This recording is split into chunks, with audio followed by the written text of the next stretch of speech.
Emergency ward में एक दिन भाग दो। जब इंस्पेक्टर राजीव डॉक्टर सुमित को राशि का आईडी प्रूफ दिखाते हैं तो एक बार जैसे डॉक्टर सुमित को अपनी आंखों पर विश्वास ही नहीं होता है। उसके बाद डॉक्टर सुमित अपना चश्मा उतारते हुए एक लंबी सांस लेते हैं और कहते हैं, oh no, inspector Rajiv, doctor Sumit, क्या आप इस लड़की को जानते हैं? सुमित, इंस्पेक्टर राजीव, कौन है ये लड़की?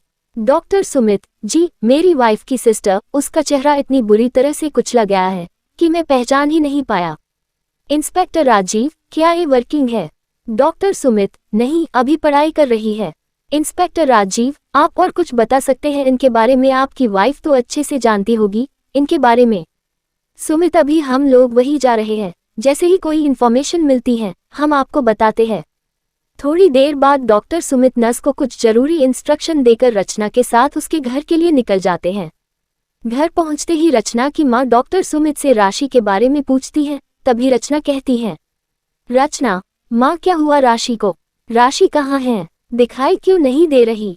फिर रचना राशि बोलते हुए राशि के कमरे में चली जाती है और फिर वहां राशि को न पाकर अपनी मां के पास आ जाती है।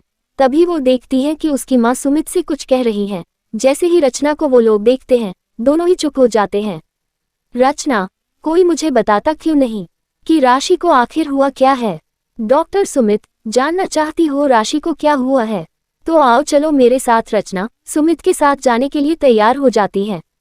डॉक्टर सुमित उसको हॉस्पिटल लेकर आईसीयू वार्ड में जाते हैं और राशि से मिलवाते हैं।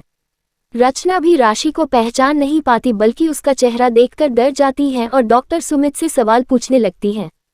रचना, कौन है ये लड़की? उफ, इसका चेहरा कितनी बुरी तरह से कुचला गया है, और तुम मुझे यहाँ लेकर क्यों आए हो? सुमित, कमाल है, एक डॉक्टर की बीवी होकर डर रही हो, और तो और अपनी बहन को भी नहीं पहचान पा रही हो। रचना, ये तुम क्या कह रहे हो? सुमित, प्लीज भगवान के लिए कह दो कि ये झूठ है। नहीं, ऐसा नहीं हो सकता, आखिर मेरी बहन ने क्या बिगाड़ा था किसी का? वो जो कोई भी है, मैं उसको छोड़ूंगी नहीं। डॉक्टर सुमित, शांत हो जाओ रचना, अगर तुम ही ऐसे परेशान हो जाओगी तो राशि और मां को कैसे संभालोगी?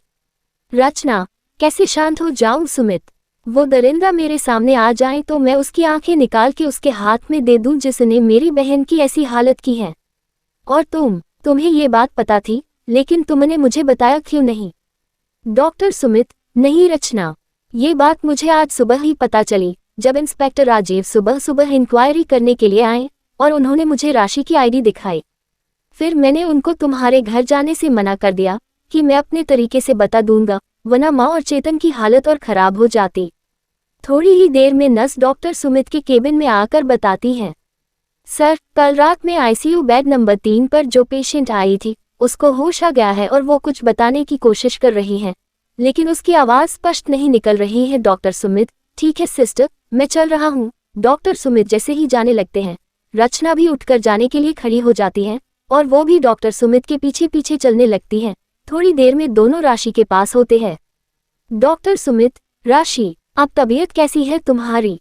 राशि कुछ बोलने की कोशिश करती है, लेकिन बस इतना ही बोल पाती है, अमित। रचना, बोलो राशि, किसने तुम्हारी ये हालत की, और तुम किस अमित की बात कर रही हो? राशि रचना की आवाज़ सुनकर अपनी भावनाओं पर नियंत्रण नहीं रख पाती और बस इतना ही कहती है कि दी, माँ का ख्याल रखना। रचना, रखेगी ना माँ का ख्याल हम दोनों मिलकर? तू भी रखेगी माँ का ख्याल? मैं तुझे कहीं जाने नहीं दूंगी। रचना इतना कहकर रोने लगती है। तभी राशि की सांसें बहुत तेज तेज चलने लगती हैं। उसे वेंटिलेटर पर रखा जाता है, लेकिन उसकी सांसें उसका ज्यादा देर तक साथ नहीं दे पाती हैं और वो सुमित की तरफ देखते हुए दम तोड़ देती है।